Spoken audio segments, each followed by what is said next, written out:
Pablo Emilio Escobar Gaviria was born on December 1st, 1949, in Rio Negro, Colombia, but it was Medellín that shaped him.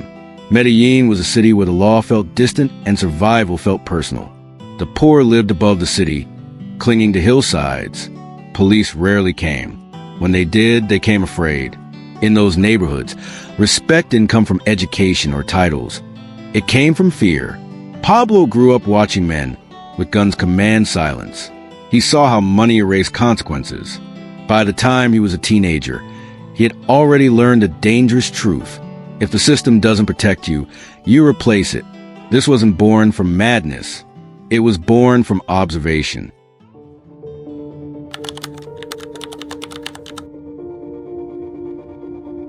As a teenager, Pablo Escobar didn't jump headfirst into crime. He studied it. While other boys chased quick money, Pablo watched how fear moved people. He paid attention to who talked, who stayed silent, and who folded under pressure. He learned early that violence wasn't always necessary. Sometimes the idea of violence was enough. His first crimes were small, almost forgettable. Fake lottery tickets sold to the desperate. Smuggled cigarettes moved quietly through back streets. Stolen cars stripped and sold piece by piece. Even grave robbery, stealing engraved marble from tombstones, taught him something important. The dead didn't complain, and the living rarely asked questions. Pablo wasn't chasing chaos. He was testing control. By the late 1960s, he had already built a reputation. Not as a gangster, but as someone who got things done. Someone who paid on time. Someone who remembered favors. Someone who never forgot insults. Then, in the early 1970s, whispers began moving through Medellín. A white powder, a rich man's drug, small shipments, big profit. Cocaine was barely on the radar of law enforcement. To police, it was an afterthought. To politicians, it was invisible. But Pablo saw the future. He realized cocaine didn't just make money. It created dependency. And dependency created power. Routes could be controlled. People could be replaced. Governments could be overwhelmed. This wasn't just crime anymore. This was infrastructure. And once Pablo Escobar understood that, he stopped thinking like a criminal and started thinking like an empire builder.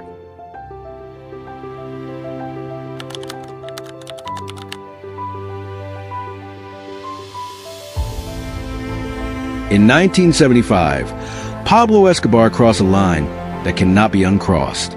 He was arrested for the kidnapping and murder of Fabio Restrepo, a trafficker whose routes Pablo wanted. Witnesses vanished. Evidence collapsed. Pablo walked free. Restrepo didn't. With that death, Escobar inherited routes, contacts, and fear. By 1979, the Medellín cartel was born, not as an organization, but as a network of terror and loyalty, fueled by cocaine and enforced by murder.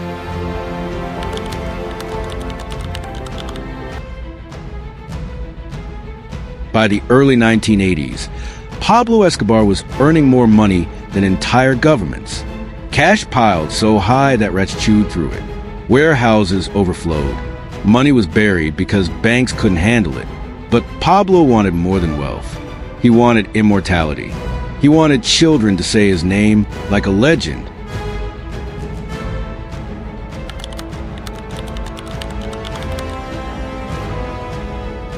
In 1982, Escobar entered politics, presenting himself as a savior of the poor. But when Rodrigo Lara Bonilla exposed him in 1983, everything collapsed.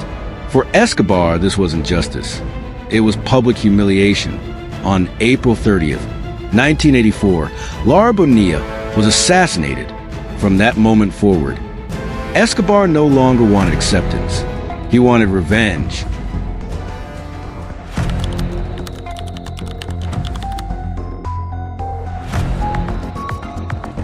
Escobar didn't just fight the Colombian state. He terrorized it into paralysis.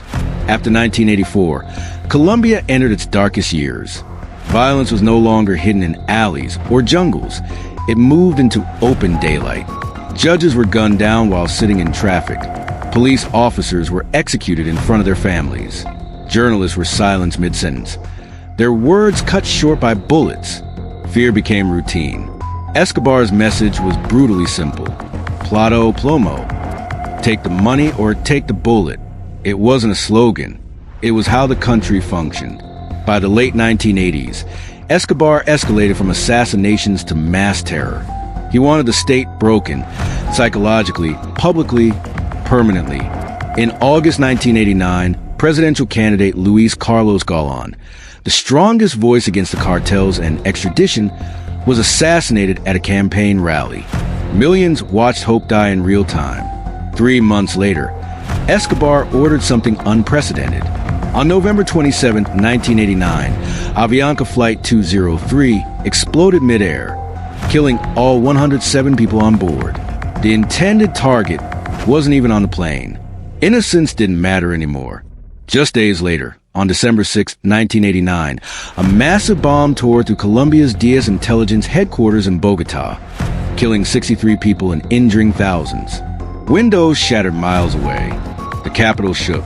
By 1990, Colombia wasn't just afraid. It was exhausted. Escobar was no longer hiding in the shadows. He was daring the government and the world to stop him.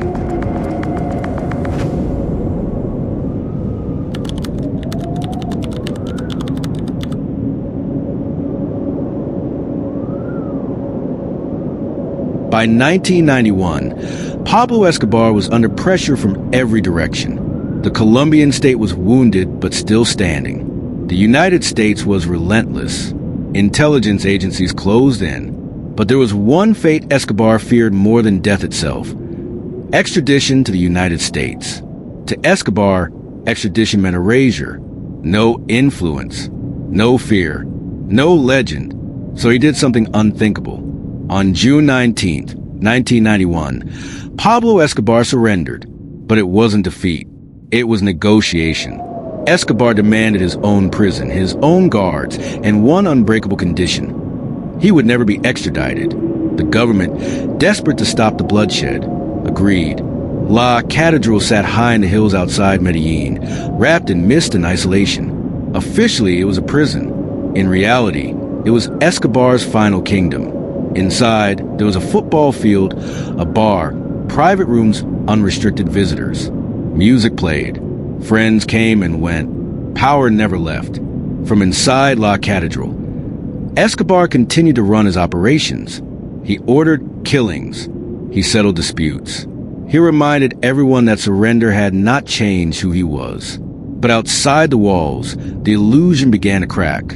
When the Colombian government discovered the extent of his control, and the murders ordered from inside the prison, they knew they had made a mistake.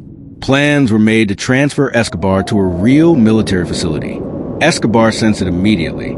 On the night of July 22, 1992, as fog rolled over the mountains, Pablo Escobar walked out of La Catedral. No alarms, no resistance, no gunfight. By morning, he was gone. The king had fled his throne. And for the first time in his life, Pablo Escobar was truly on the run.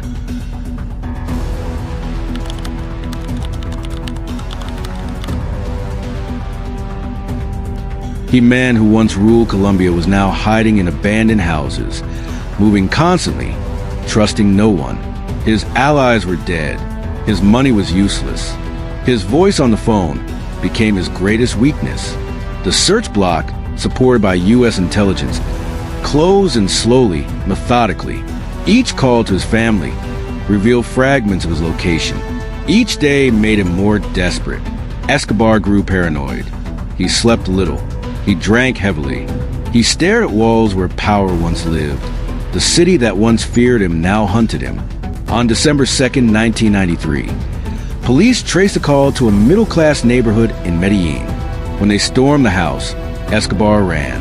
Across rooftops, across broken tiles, across the remains of his empire. Gunfire echoed. Pablo Escobar fell, not as a legend, but as a man alone.